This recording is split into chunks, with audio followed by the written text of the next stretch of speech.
یہ سب اس جماعت کے بارے میں ہے جو اللہ کا ذکر کرنے والی ہو کہ حدیث میں کثرت سے اس کی ترغیب آئی ہے۔ اس کے بالقابل اگر کوئی شخص غافلین کی جماعت میں پھنس جائے اور اس وقت اللہ کے ذکر میں مشغول ہو تو اس کے بارے میں بھی احادیث میں کثرت سے فضیلت آئی ہے۔ ایسے موقع پر آدمی کو اور بھی زیادہ اہتمام اور توجہ سے اللہ کی طرف مشغول رہنا چاہیے تاکہ ان کے نحوست سے محفوظ رہے۔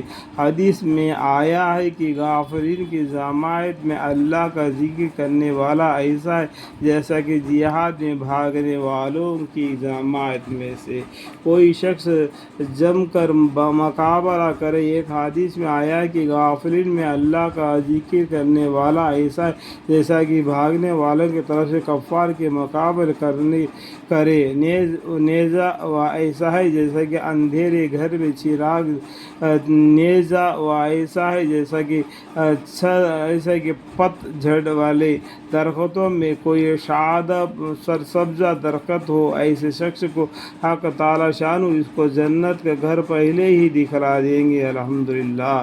اور ہر آدمی اور حیوان کے برابر اس کی مغفرت کی جائے گی۔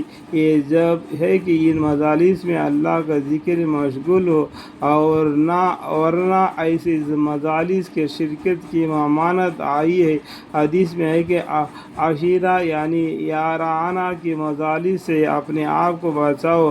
عزیز رحمۃ اللہ علیہ کہتے ہیں کہ یعنی ایسے مجالس سے جن میں غیر اللہ کا ذکر کثرت سے ہوتا ہو، لغو بات اور لہو لعب میں مشغول ہوتے ہو، ذکر کر سکتے ہو تو اپنے آپ کو بچائے۔ اور عزیز رحمۃ اللہ علیہ کہتے ہیں کہ یعنی ایسے مجالس سے جن میں غیر اللہ کا ذکر کثرت سے ہوتا ہو، لغویات اور لہو لعب میں مشغول ہوتی ہو۔ ایک بزرگی کہتے ہیں کہ ایک مرتبہ بازار جا رہا تھا، ایک جشن باندی میرے ساتھ تھی۔ میں نے بازار میں ایک جگہ اس کو بٹھا دیا کہ میں واپس میں اس کو لے لوں گا۔ وہ وہاں سے چلی آئی۔ جب میں نے واپس پر اس کو